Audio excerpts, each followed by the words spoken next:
This podcast is sponsored by nobody. Hey dudes, welcome to Splat from the Past, the only 80s themed horror sci-fi show where things can get totally radical. Now today, I will be welcoming the gorgeous, the talented Lala Sloatman. She is the niece of Frank Zappa, and back in the 80s, she did some movies with Corey Haim, Watchers, Dream a Little Dream. She was in the Christian Slater movie Pump Up the Volume. She had tiny roles in Tequila Sunrise, Joe versus the Volcano, The Adventures of Ford Fairlane. She was in Amityville, A New Generation, Dragon, the Bruce Lee story. She's done some great movies and she's very talented. She comes from a talented family. And we're going to talk about all of that stuff today. And I'm pretty excited about it. And Turkey November is wrapping up nicely. It's been a great month. It started off kind of skeptical. I had a lot of cancellations in the first week, but then next thing I know, a vengeance happened, and I've gotten a lot of amazing people, and I'm just so grateful and lucky. And I want to thank everybody out there who continues to listen on a regular basis. So, here is my interview with Lala Sloatman.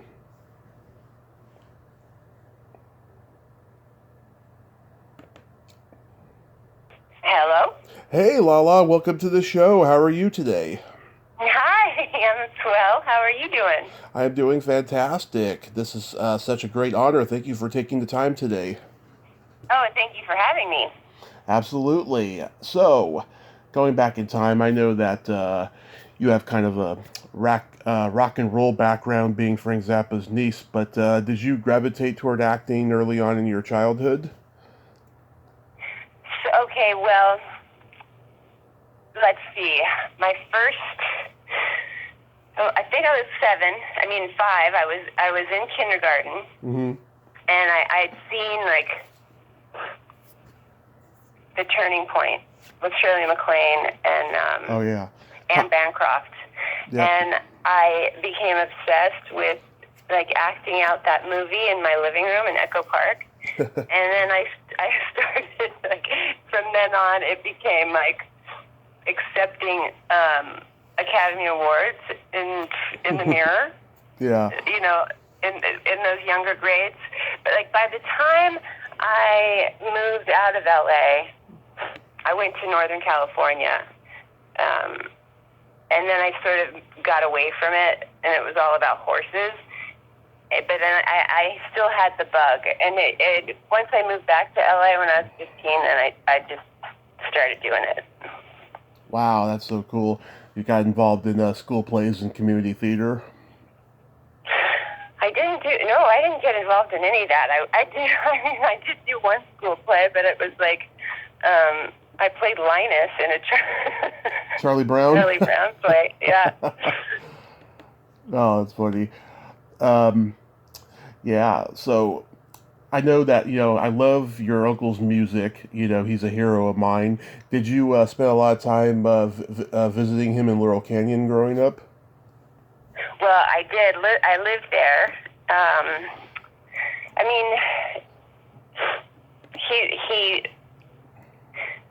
He's one of my favorite people on the planet. He out of all the adults and caregivers in my childhood, he was the most consistent and reliable as far as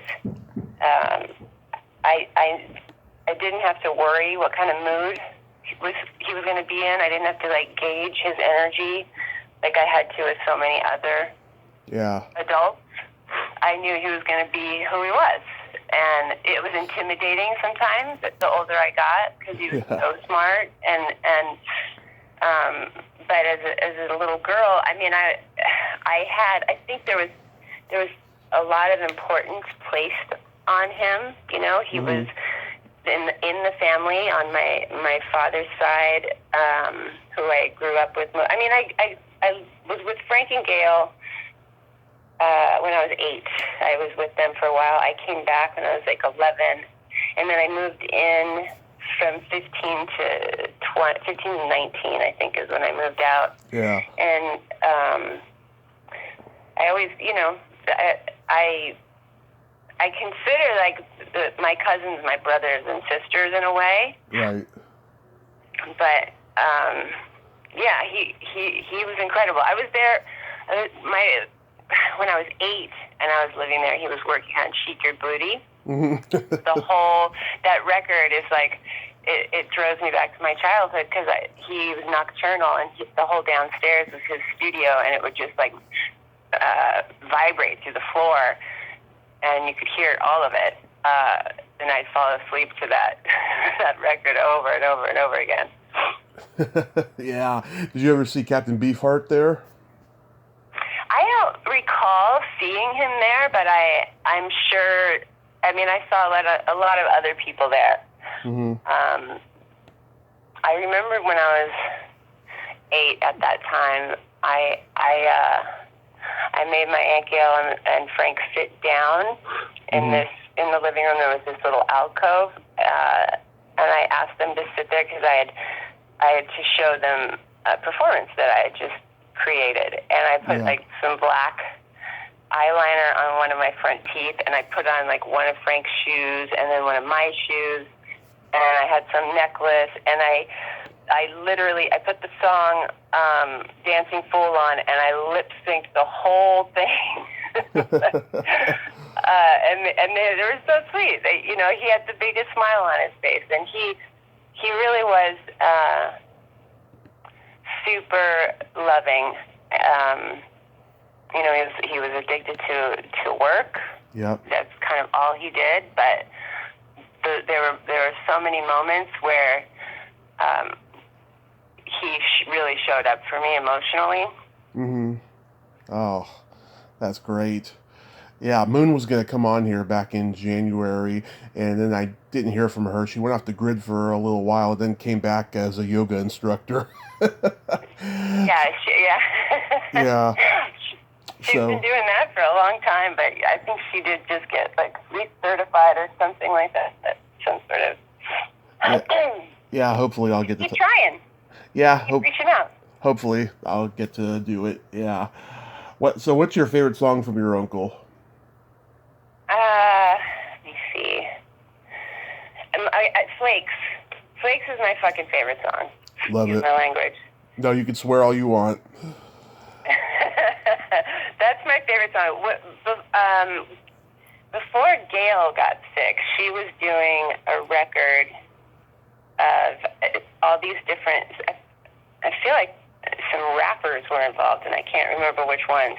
Huh. She was having one like musician cover one of Frank's songs at the house in the studio, and I begged her to let me do Flakes, and she said I could do it, but we never got around to doing it. I wish we could have. That's my all-time favorite song of his. Yeah, I mean, I love Bobby Brown Goes Down, because I do it in karaoke. Right. I also love I Am the Slime, Montana, Stinkfoot. I love Montana, Dynamo Hum. Yeah. Envelopes, I love that one too. Black Napkins. My dad saw him play that live in the mid-'70s. Wow. Willie the Pimp. Love that one. Willie the Pimp, yeah. And he does a fantastic cover of Whipping Post by the Allman Brothers. Really? I did not know that. Yeah. I gotta take a listen to that one. Do you know that story about him eating shit on stage? I don't really know all the details of it, but I'm pretty sure I wasn't there, but I'm almost positive it's not a real story, and it's not a true story. I think it's urban folklore, Yeah, it's hilarious though. Now wait, when you say eating shit on stage, do you mean actually taking a bite out of Yes. fecal matter or falling off the stage? Taking an actual bite of fecal matter. Okay, yeah, I would guarantee that's urban folklore. Oh, that's great publicity. I don't think my family has a lot of germ issues, And there's no way Frank would do something like that. Okay. So when you were in your, mid to late teens, that's when you started going out on auditions? Yes. I started auditioning when I was 15. My first audition, I went to an audition with Moon. She was reading for The Adventures in Babysitting. Right. And I had broken my ankle, which is why I moved in with them. Mm-hmm. I was run over by a car in Santa Barbara, and Gail said, "You're coming to live with us. I don't want you seeing a Santa Barbara doctor for this." So she had me sent to Cedars-Sinai, and I was in there for 9 days. I had to put all these steel pins in and stuff, but I moved in with her after that, and so I'm on crutches with a cast, which I had to wear for 6 months, and then a brace for another 3 months. Mm-hmm. Anyways, I'm with Moon at her audition, and in the waiting room, and the casting director saw me, and then called Moon's agent or manager possibly, and said, "Who was the blonde girl with crutches? Because we'd like her to come read for the part." Mm-hmm. And then I went back on my crutches, and it was my very first audition. And I hadn't done any acting classes or anything like that, and I was so nervous, and I'm sure I was horrible. But when I got my cast and my brace off, I jumped into a bunch of acting classes. You were up for Elizabeth Shue's role? Wait, what's that? In Adventures in Babysitting, you were up for Elizabeth Shue's role? Oh, Elizabeth Shue's role, yeah, exactly. I just talked to Keith Coogan this past summer. Aw, how's he doing? Great. He's at conventions all the time, signing autographs, starting to look just like his grandfather, losing his hair. I can't remember how Keith and I can't remember how we're friends. I've no recollection. I feel like it might be through Sean Astin. Yeah. So I know I visited him on the set of a movie he was doing with Sean Young. I think it was set director, the director of Lost Boys. Joel Schumacher? Yeah, it was. He was directing it. I'm pretty sure Sean Young was it. Anyways, I don't know how we became friends, but I see him on social media every now and again. Oh, I remember the movie. It was called Cousins. Cousins, exactly. Yeah. Crazy. Yeah. So was Watchers a standard audition for you? Now, Watchers, there's a really crazy story to how I got my first part, which was Dream a Little Dream. And Watchers, I didn't even audition for.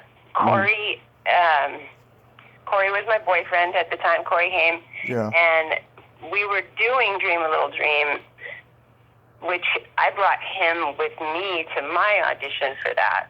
And Rocco was like, "Corey, will you do a part?" And Corey's like, "Yeah, sure." So while we were filming that in North Carolina, he got Watchers, and he literally just told them, Lala's gonna play this part. And he tried to do that a few times. He tried to do that with Prayer for the Roller Boys, but they went with Patricia. But for some reason, they just said okay in Watchers and let me have the part. Yeah. And I don't remember auditioning for it, even reading for it. They just gave it to me. Was Watchers a fun shoot? It was. I loved being in Vancouver. Mm-hmm. And I really liked Michael Ironside. Mm-hmm. Yeah, he's a badass. Yeah, he's awesome. I've run into him a few times over the years. Mm-hmm. He's very sweet. But Corey, by that time, Corey had gotten into, was hiding his drug addiction, mm-hmm.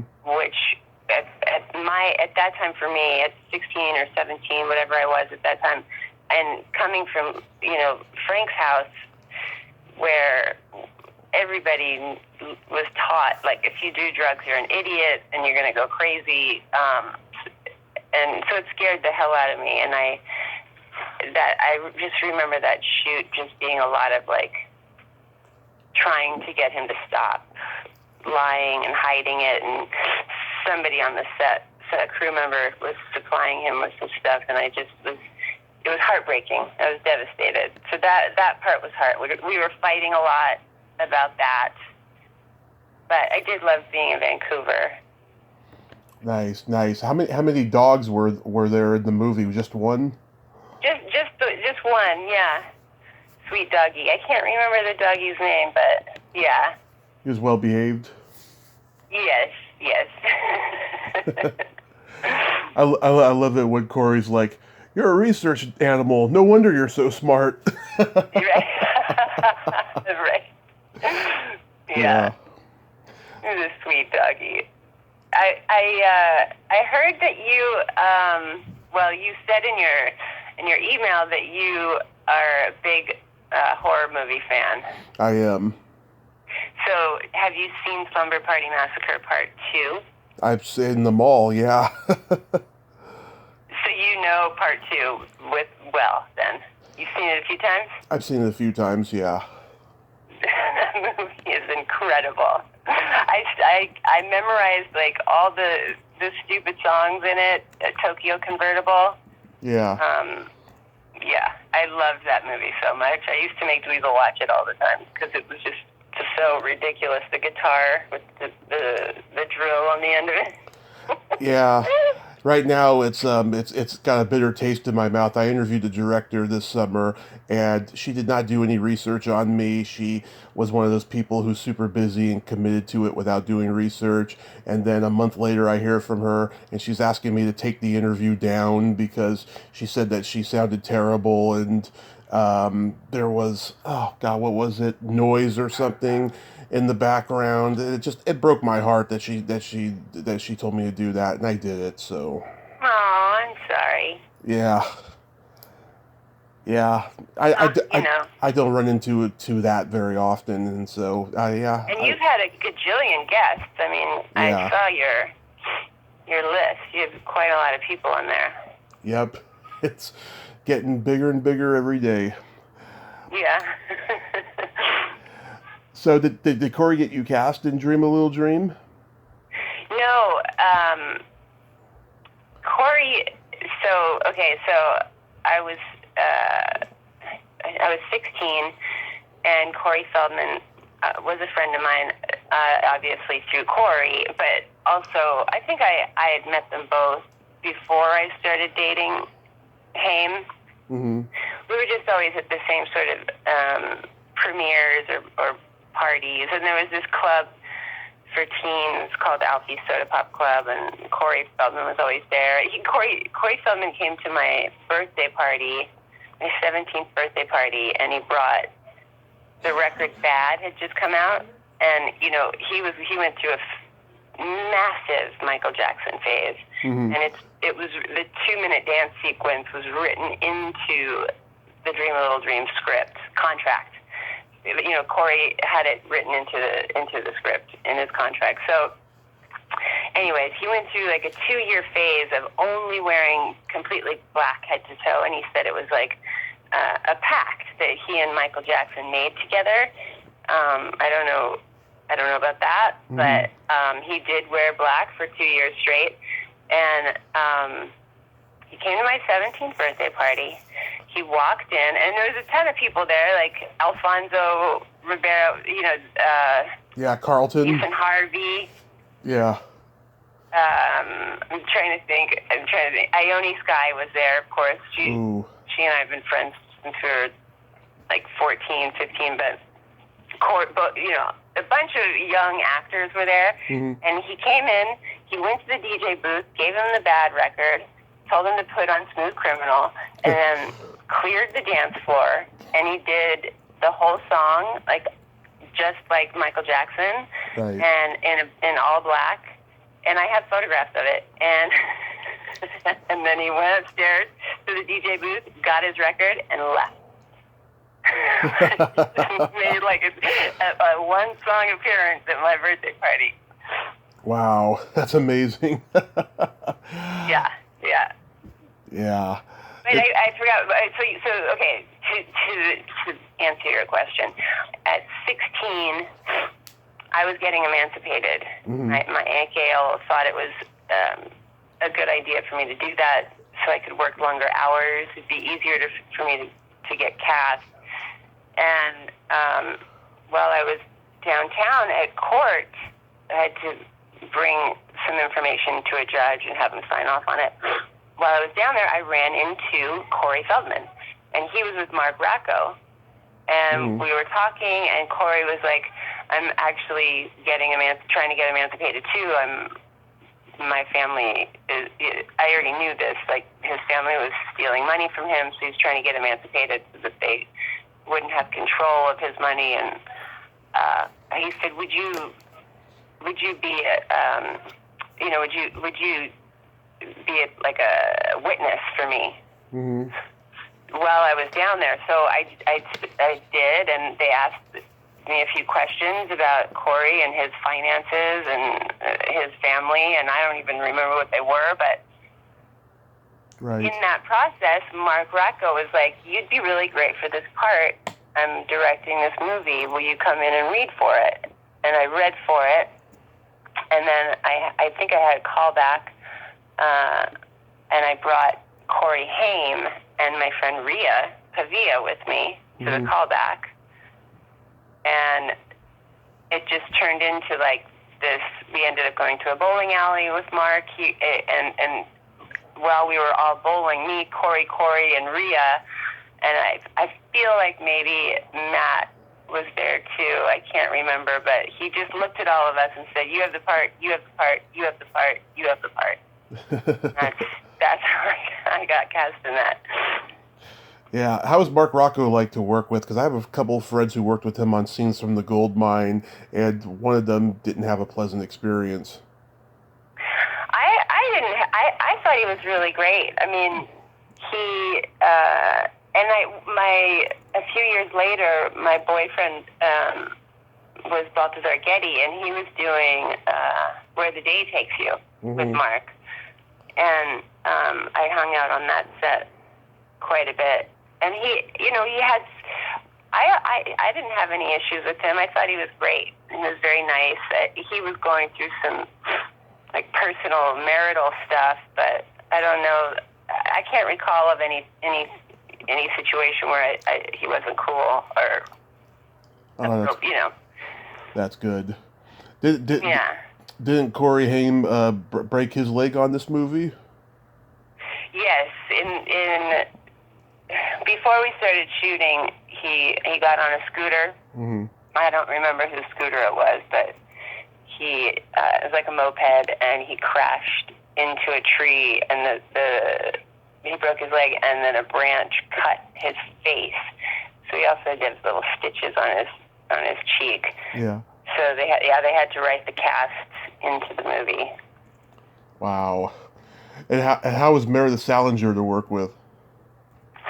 She was, well, I had some issues, but after the movie, during the shooting and since then, we became close friends, and but during like right in the beginning of the movie, there was some stuff like the costume designer had taken me shopping and asked me to like pick out things that I thought my character would wear, and we went to Betsy Johnson, and I got a bunch of items for my character, and then Meredith flew into North Carolina, and she went through the wardrobe trailer, and she took stuff out of my wardrobe that I already picked out for my character. So yeah. I was upset about that. I can imagine. So we ended up becoming friends while we were shooting, and she was great. She just graduated Harvard, which was fascinating to all of us because none of us went to to college, let alone like barely finished high school. Yeah, I cannot believe she's with Patton Oswalt. That is just mind-blowing. You know? Right. I mean, he's my favorite comedian, and to me, he's the best comedian of that generation that he comes from. You know, I was just expecting him, you know, being the nerd that he is, to say, you know, I married Nettie Gann, you know. But he's been very he's been very respectful about it. Yeah. Well, I think she, you know, I think she's become. Meredith has a lot of caretaking qualities. Like even though she doesn't have children, she can be a really. She is like a nurturing personality. So I'm sure they're over the moon that she's there for that little girl after having had what happened. You know. Yeah. They seem extremely happy to me from the outside.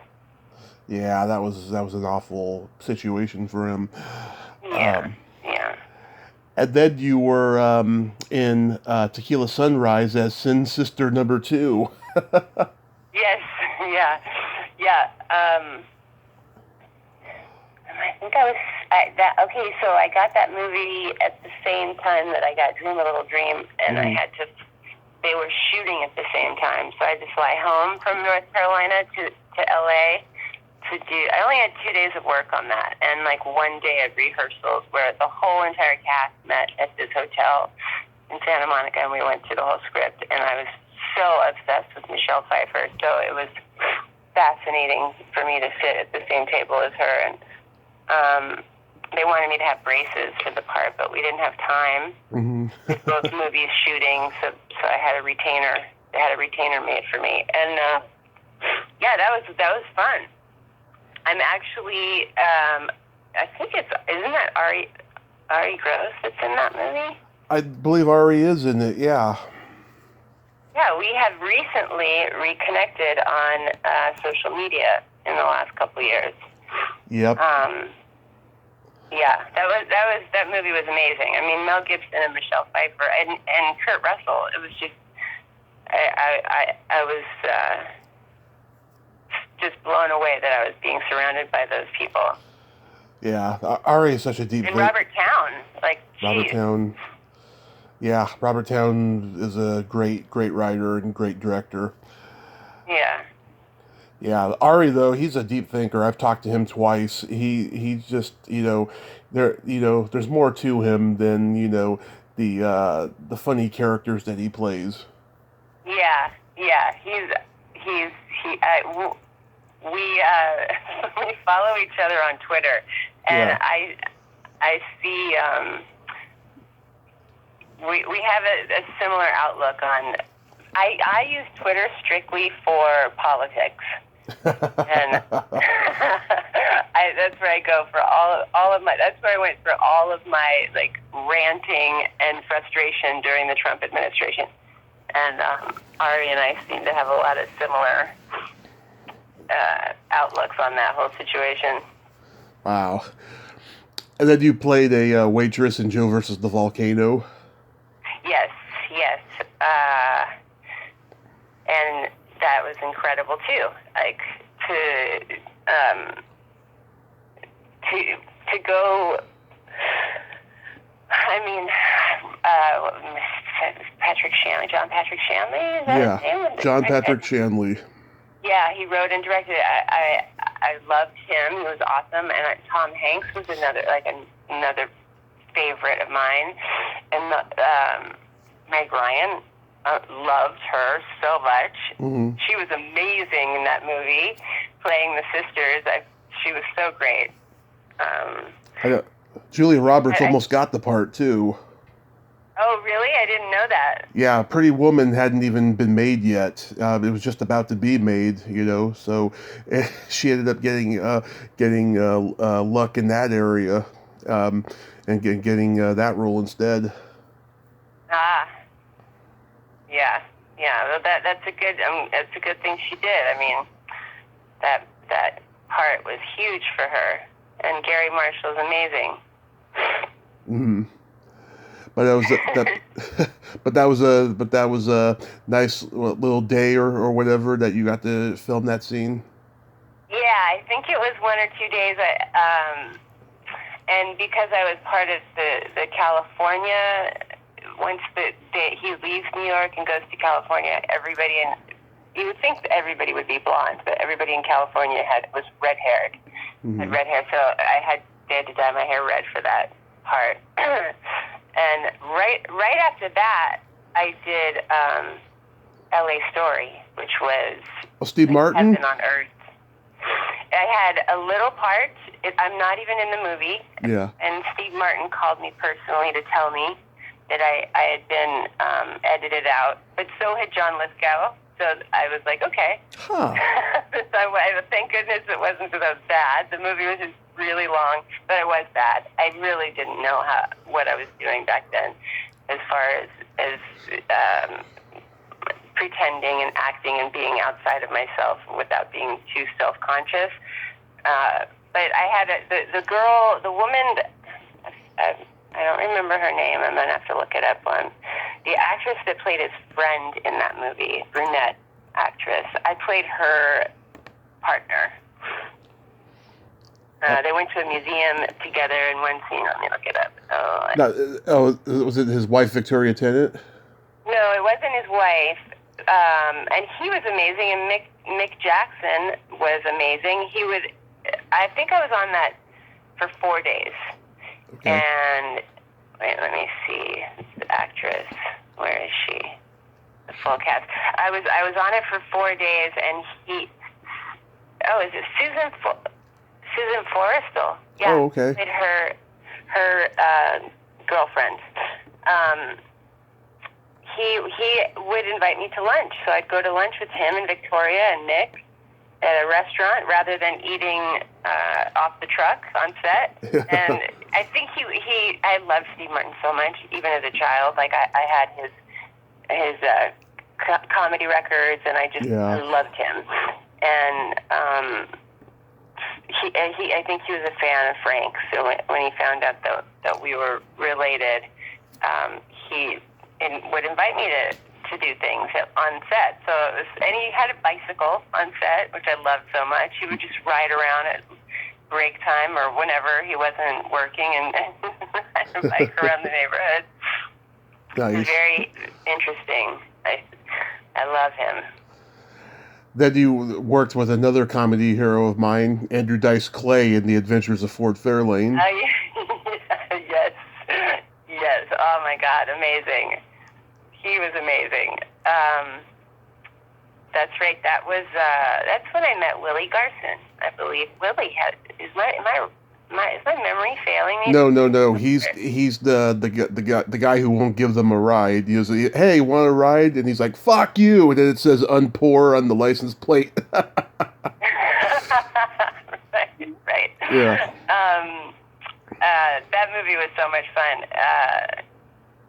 I'm blanking. I have to look it up because Rennie Harlan. That's right. Rennie Harlan. I read for the part of Zuzu Pedals. Oh, you did?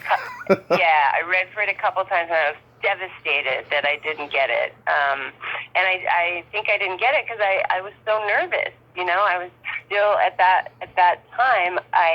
I had so much anxiety for the audition process, and I would literally like dissociate and leave my body, and I just couldn't keep from having like an anxiety attack. And anyways, he liked me enough to give me a role of a sorority girl, which was very nice of him. Yeah, another friend of mine was a sorority girl in there too, Diana Barrows. Oh yeah, yes, and I think Lori Pfeiffer. Am I remembering this correct? Michelle Pfeiffer's sister. I think Lori Pfeiffer is in there, and of course Kari Wurr. Yep, that's right. That's where I met Kari. She was. I ran into her all the time. She was friends with Dweezil, and I loved her. Yeah, I haven't seen her in years. Were you in the scene where he tells the punchline to that joke with all the girls around? Yeah, all the girls around, and we're doing like a chant there's a Sting joke. I can't remember. Yeah, if Sting married Jodie Watley or something like that, yeah. But he says, and then Springsteen says to Madonna, "Who can fuck in this weather?" Right. Yeah. Yeah, I just love that. I almost saw him live in 2016. He came to San Francisco to play at the Warfield, and then there was a cancellation, and thank God for that cancellation. It saved my bank account that day. I was really overdrawn, and when they refunded the money, you know, it saved the account, so I was really happy. Right. I was really happy about that. Is that where you live, San Francisco? That's where I lived up until 2017, my whole life. I've been in Reading the last 4 years. Oh, wow. Okay. Hopefully gonna move far away from here next year. It's so boring over here. In Reading? I've been to Reading before a few times. It's like on the way to Paradise, which is where I went to elementary school. Yeah, there's casinos here and just a couple entertainment venues, and that's it. And 2 movie theaters, and one just closed down during COVID.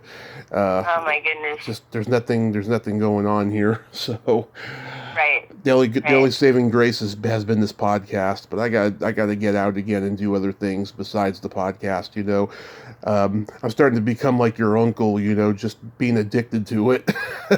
Right. Yeah, well, it's been a rough couple years. I mean, I'm still adjusting to. I went back to work I've been doing a movie on the weekends for the last 15 months, but I went back to doing costume department work in October, and just having my kids start school back up again this year has been a huge adjustment. I got very, very comfortable not leaving the house. Mm-hmm. So tell me about Pump Up the Volume. That's one of my brother's favorite movies, by the way. Aw, that movie was so much fun. I mean, I had such a blast making that movie. And again, I was reading for Samantha Mathis' part, and I read with Christian. Christian and I were already friends because of Rhea, who was in Dream a Little Dream. She was roommates with, oh my goodness. Cheryl Pollack? Kim, what was his girlfriend's name? She passed away like 15, 20 years ago, maybe even longer. She was in Heathers, this blonde girl named Kim. I'll look it up I can't remember her name. I'll look it up. But she and Christian were a couple for a long time, and that's how I knew Christian, because Rhea and Kim were roommates. And anyways, I was reading for Samantha's part with Alan Moyle. The director was amazing. The producer was amazing. Sandy, I thought for sure I was going to get the part, but I was too tall, taller than Christian, and they went with Samantha. But again, Alan literally wrote that part, Janie, for me, because it wasn't really in the script before. But he liked me so much that there was a little one or two lines maybe, but he created a much bigger role. And then once again, I brought my cousin Amit to an audition. Yeah. It's like you just, whatever you're doing that day, like, hey, I got to go to this appointment. You want to come? It sounds crazy, but that's what it was like back then. We just all went like, oh, you're going to that? I'll go with you. Or, oh, I have that appointment today too. Anyways, Amit came with me to one of my screen tests with Christian, and Alan came outside to talk to me a little bit, and anybody that meets Amit is literally falls in love with him, because he's the most hilarious. Yeah.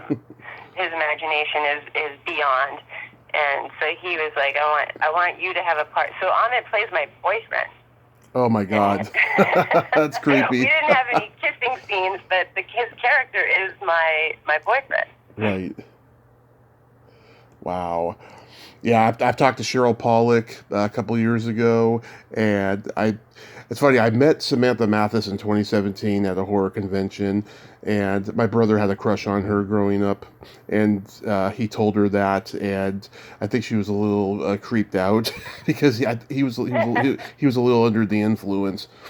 And Oh yeah. Well, you know. a year later, I interview her and stuff, and I bring that up to her, and she laughed and stuff. And then I for the whole interview, I just thought she was being way too professional and just not very engaging. I didn't think it was overall a good experience. And then just recently, she started following me on Twitter, which I thought was bizarre. Huh. Yeah. Well, maybe she had a good experience. Maybe. This was like this was like in the beginning when I first started doing this and stuff. I've improved a lot since then. Yeah.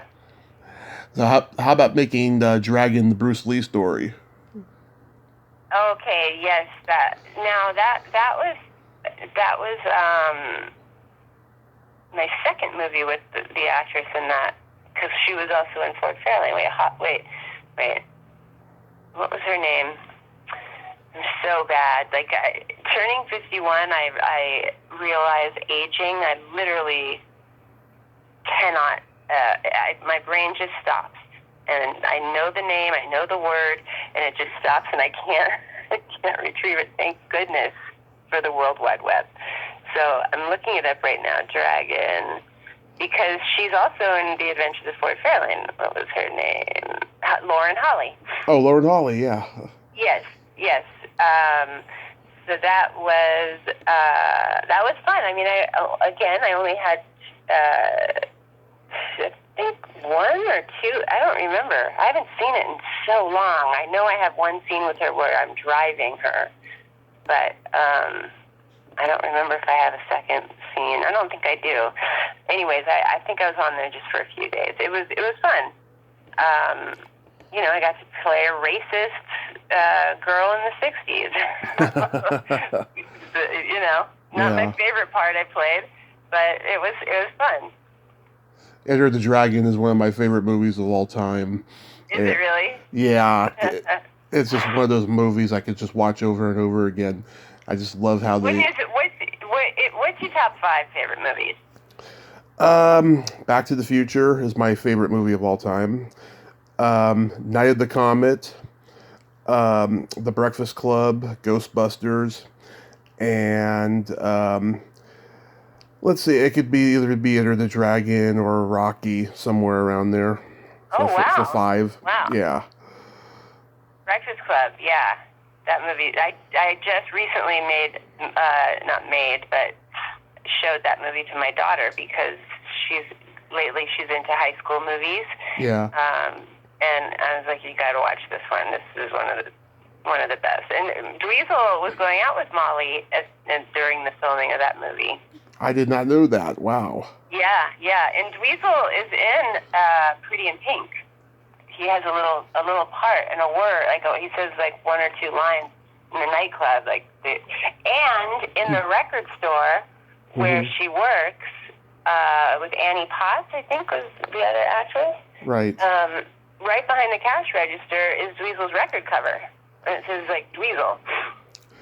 And I think that was all Molly's doing. She had Dweezil's record up on the wall right behind her, and had Dweezil given a little part in it.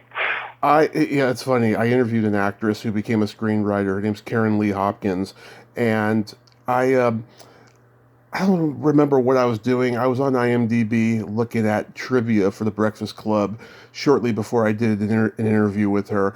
And, I'm a guy who believes things happen for a reason.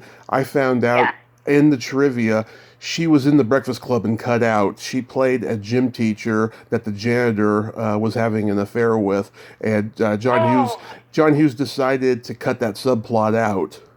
Oh my God! Well, the janitor was incredible. First of all, for such a small part, he was just by the way, that clock's 10 minutes fast or whatever. Yeah. 20 minutes. I don't remember, but John. Awesome. John's a great guy. I've talked to him, and actually, he replaced Rick Moranis in the role. Rick Moranis got fired after a couple of days.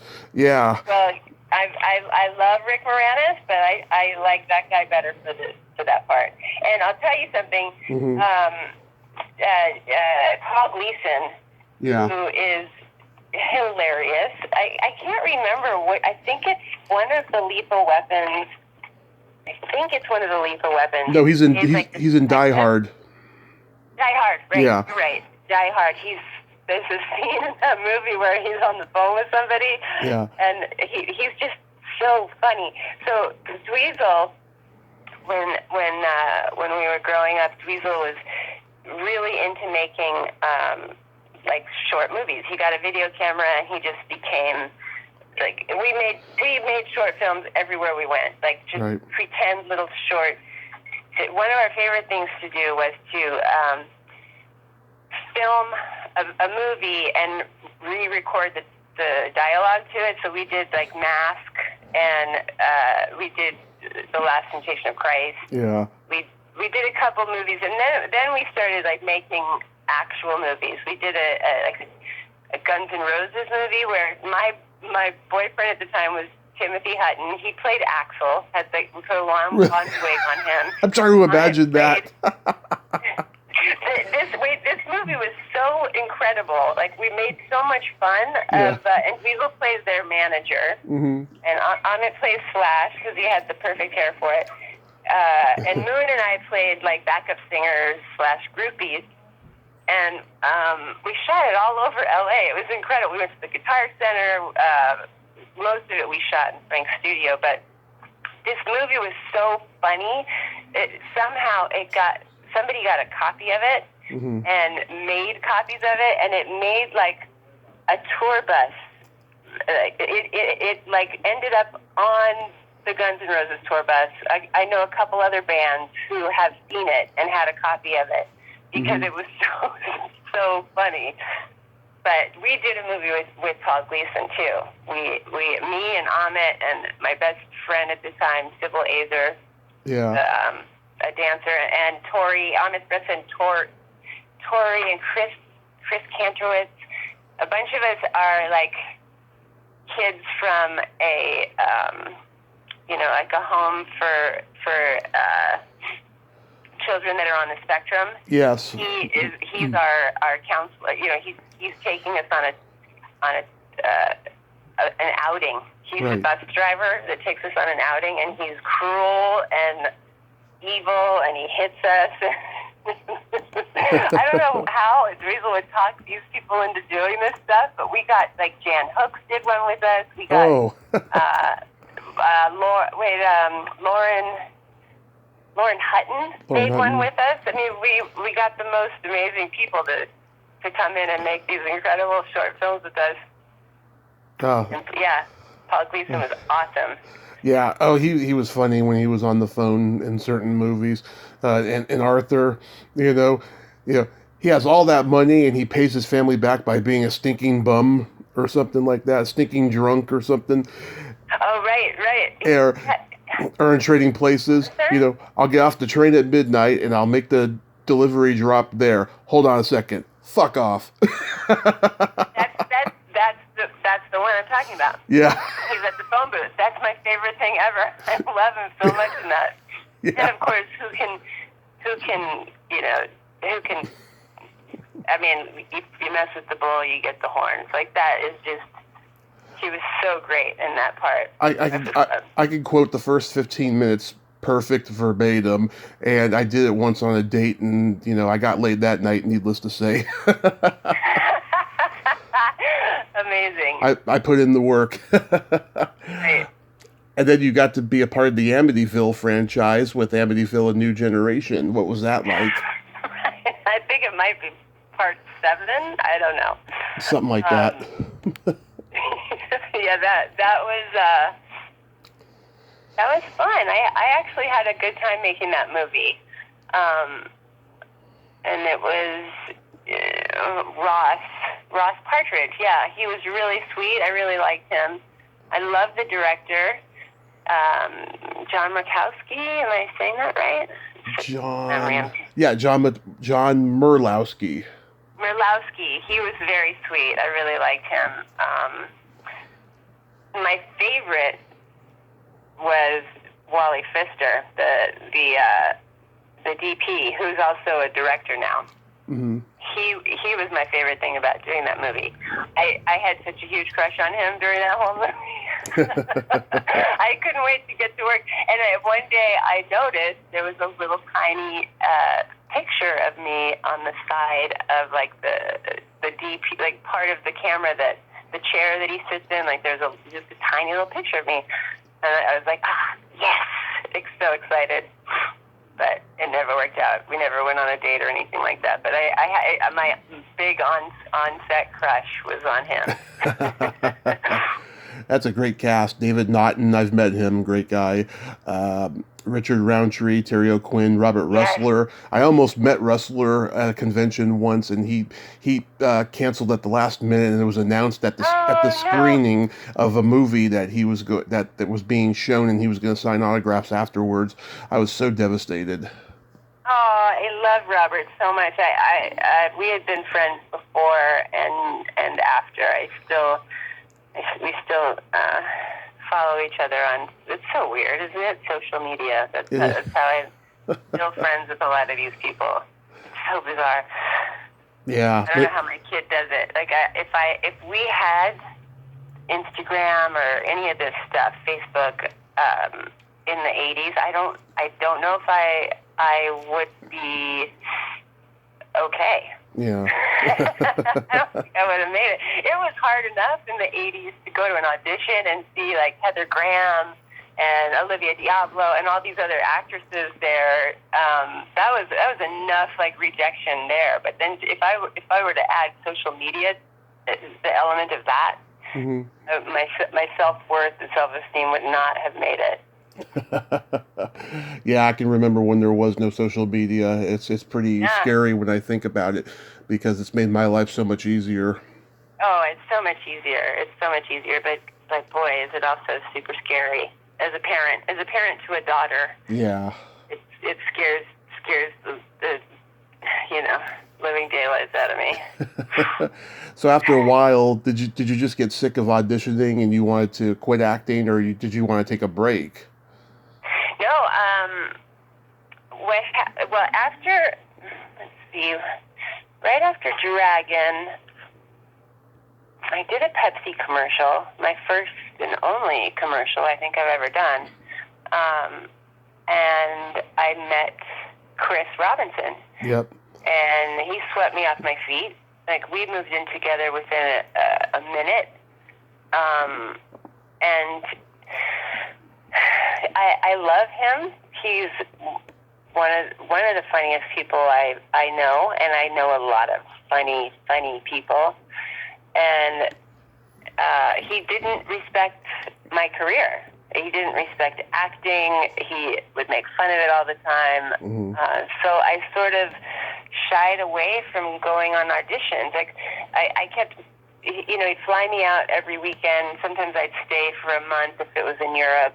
But I was flying out constantly, and I was starting to miss a lot of auditions because I was out of town. And then I was getting upset. Like, I can't lose my agent was getting mad at me. I can't stop auditioning because I'm in this relationship, and that I left New York one time early because I had an important audition, and that really upset Chris. Mm-hmm. But I did as a child, adult child who came from such a dysfunctional family. Love addiction was my first vice. And when I met Chris, I sort of gave up on everything, including me. And it was a fun ride. I had a freaking blast. I mean, I love him still to this day. He's not the, I wouldn't want to date him now. Yeah. But in the early 90s, it was a blast. It was a total blast. So that's what happened. And then, through that relationship, and it's nothing to do with Chris personally, other than the fact that, like, drugs for him were, he saw them as something he could do every day because he's a lead singer of a band. And he doesn't drive, and he didn't have a license, and he reminded me so much of my uncle, too, because Frank never had a driver's license. They had similar looks, like the nose and the eyes slightly similar, dark brown, both Sagittarians, both fucking musicians. Like, I just was head over it. Because my family was so uneven as far as, like, all of the power in my family. My dad has six or seven brothers and sisters. Everybody was obsessed with Frank and Gail. Like, Gail carried all the power because she was married to Frank. So she hired all her brothers and sisters and fired them and rehired them. So it was just like this constant obsession of like, whatever Frank wants, Frank gets.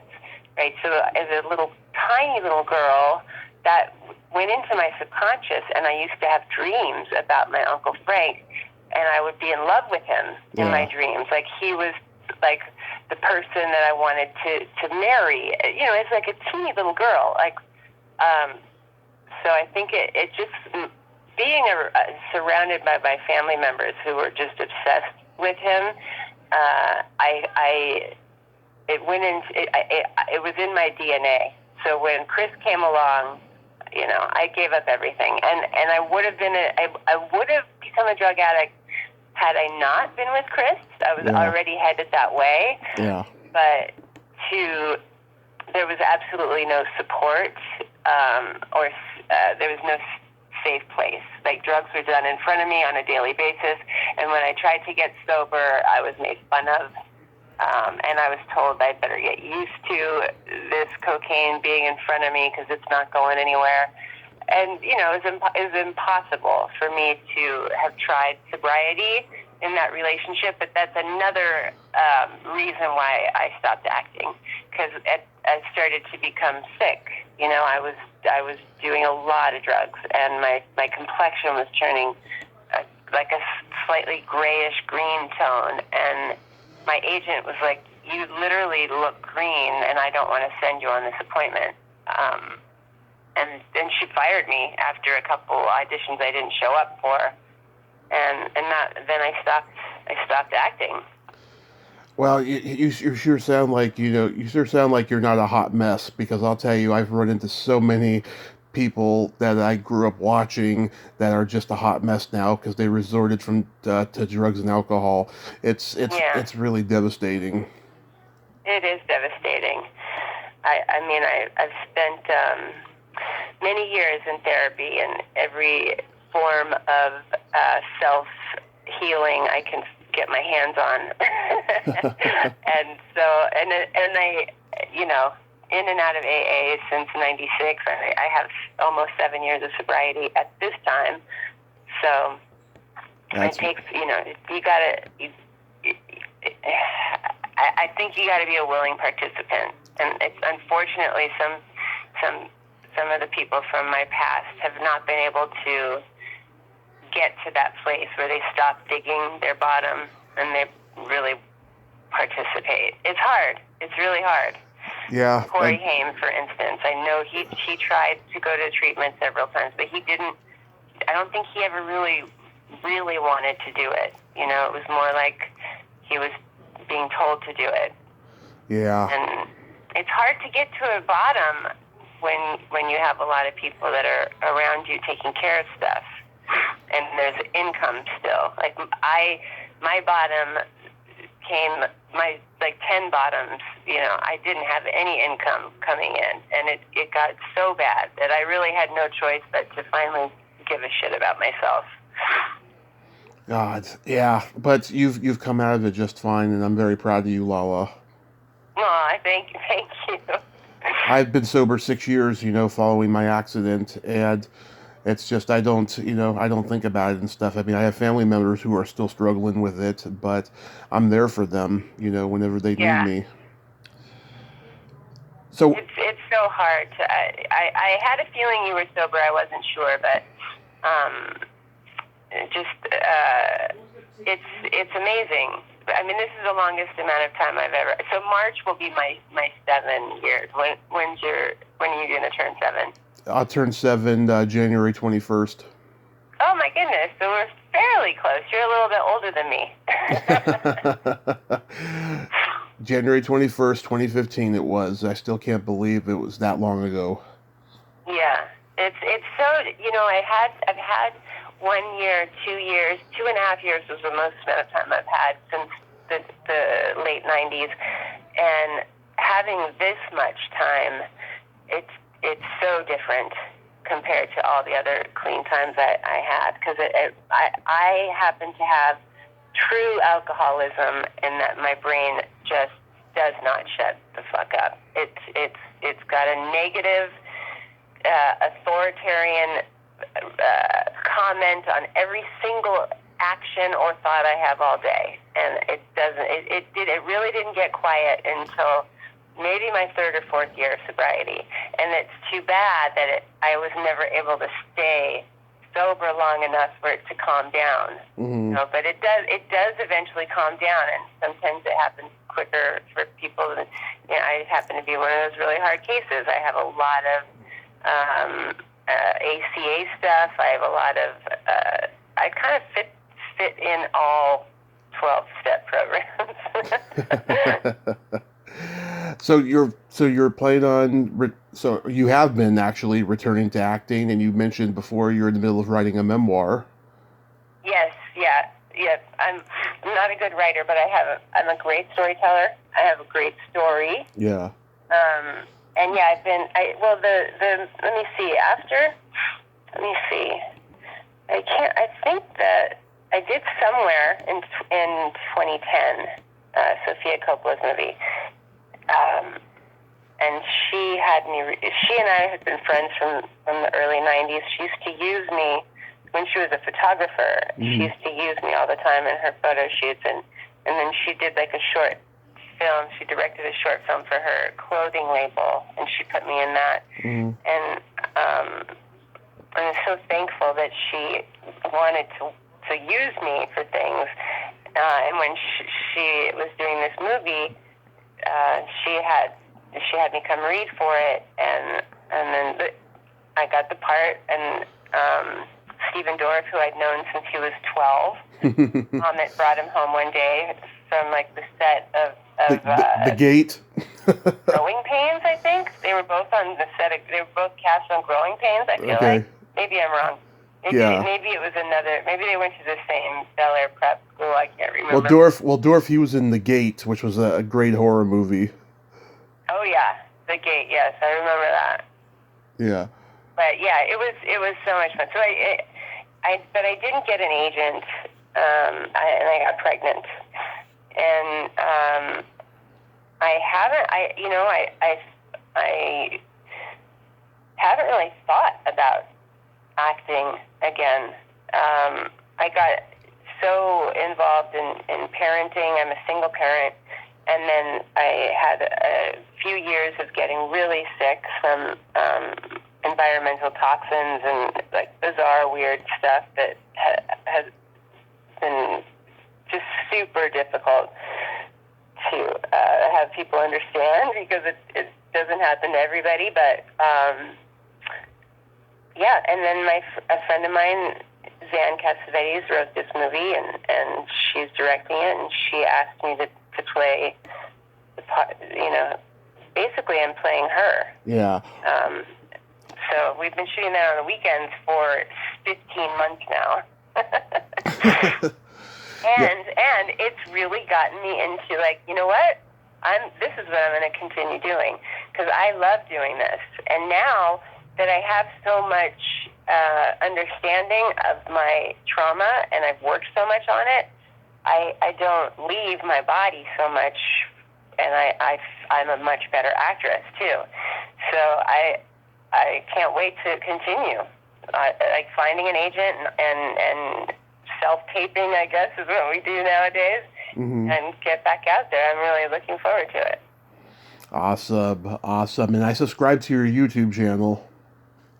Oh, cool. Thank you. Yeah. I only have like 5 subscribers, but thanks. Yeah. Absolutely. Well, I know what it's like. I had 5 subscribers when I started this podcast, so I know what it's like. Right. So now it's time to play my secret silly game. This is a series of silly slumber party questions. It's just pure fun. How it works is I ask you the question, you answer it, and then you ask me the exact same question, and I answer it. And feel free to comment on answers. Okay. Okay. Lala, are you ticklish? Do I answer and then ask you? Yes. Yes, I am. Are you ticklish? Yes. I've been known to hit people in the groin without warning. I'm so ticklish. Nice. Okay. What's your favorite part of the body? It could be anything. Anybody or my any person's body, just the body, the anatomy of the body was my favorite part. Yeah, anything you want. It could be. It doesn't have to be just one. It could be, many if you want. I think shoulders and backs would probably be my favorite. Nice. Favorite. What's your favorite part of the body, Tony? The belly button. Really? Why is that? When I was 6, I had a girlfriend in my first grade class. She transferred halfway through the school year, and all the girls in my class were mean to me, but she wasn't. And she had a cute little outie belly button, and and it's always been just a term of endearment for me. She was always the girl that got away. I tried connecting with her on MySpace years ago, but she was all fucked up on drugs, and she was in a loveless marriage. I hope she's gotten better since then. She's got kids, but that's why I love the belly button so much. What color are your toenails painted? My toenails at this moment are colored like a deep, kind of like a blood red, like a bluish dark red. Love it. What color are your toenails painted? Right now they're not painted, but when they were a month ago, they were lavender. Ah, pretty. That's pretty. Yeah. Do you get your toenails painted often? I do them myself now. I haven't gotten them professionally done in about 10 years. Yeah. I know a lot of men who wear nail polish. Yeah, I started when I was about 13, and I never stopped. Do you do hands as well as toes, fingers and toes? When I first started, yes, but then it got just to a point where I just got tired of waiting for the fingers to dry because I have to use my hands, so I just focused on the feet, that's all. Right. What would you say is your best personality trait? My best personality trait. I think maybe it's a tie between my ability to have empathy and see somebody's point of view. Mm-hmm. And also, I have a fantastic sense of humor. I agree. What's yours? Thank you. I have empathy. What's your best personality trait? I have empathy, and I have no filter. Ah. So you like that you have no filter. Oh, I love it. I love making people feel uncomfortable sometimes. Right. You gotta be careful nowadays. It's not the 90s anymore. You gotta be super, super careful with that no filter. Well, yeah, I've become more selective in recent years, but for the people that I talk to who are open-minded like yourself, I cherish those moments. Yes. And then my favorite question: is there a stinky smell that just makes you gag? There's. Gonna just be completely honest. Okay. We have 3 cats, and one of our cats, my daughter's favorite. It's like her. She loves her so much, Phoebe. I don't know what's wrong with this kitty. She has some sort of digestive issue or something, but when she uses the cat box, I literally can't take it. Mm-hmm. The other 2 cats, I can't even tell. And, I clean the cat box out every single day. We have 2 cat boxes, too, so it doesn't get too crazy. But I'm very rigorous about this cat litter cleaning thing. But this as soon as she goes, like, it could make me gag for sure. How about you? It's either farts or dirty feet. Yeah. Dirty feet's pretty bad. And sometimes restaurants smell like dirty feet, and I have to turn around and walk back out. And Lula, my daughter and I went to one the other day. It was this new acai bowl place in Studio City, and I was like, honey, I can't wait to go there. They have like 12 different acai bowls. I want to get one so bad. We walked in, and it smelled like a wet mop, dirty feet, and I was like, okay, bye-bye. We turned around and walked right out. Yeah, I can relate to the cat box thing, though. We have a cat and we have a dog, and I dread when it's time to clean the cat box. I don't look forward to that at all. Right. Do you guys have a cat box enclosure? Yeah, it's one of those. It's one of those ones where you have to take the lid off. Okay, well they make these pieces of like furniture now. It looks like a side table, or they even have some that look like a plant, or it looks like a tall bedside table. And we have one that has a little walk-in entrance where it has a like a collector that collects the sand, the little grippy thing that collects the sand from their paws, and then it has two doors. You open it, and then you pull the full cat litter box out. And I got to tell you, since I got one of those, they have them on Amazon for like $80. Since I got one of those, right, it's helped immensely with the odor. But there really isn't. I'm like a crazy person about cleaning it out. So as you should be, because it's gross. I have a couple jokes for you. Okay. What do you call a boy that doesn't masturbate? I don't know. What do you call it? A liar. Okay. You know the difference between a golf ball and a G-spot? Difference. I don't. What is it? A man rather spend 20 minutes looking for a golf ball. Okay, that's pretty good. Okay. Lala, thank you so much for coming on today. You are just an amazing person. No, thank you, Tommy. Thanks for having me. Thanks for spending the afternoon with me on the phone. Yes. Have yourself a happy Thanksgiving, a Merry Christmas, Happy New Year. Be safe, and please stay in touch. Okay, thank you. You too. Happy holidays. Okay. Bye-bye. Bye. Well, there you have it. Lala Sloatman. Ain't she a sweetheart? She is so fun and such a great lady, and she's very inspiring. And she's part of the Zappa clan, which even makes it all the more better and fucking amazing. I adore her. Well, until next time, this is Tommy Throwback Kovac saying, there's no shame in living in the past, because the present sucks.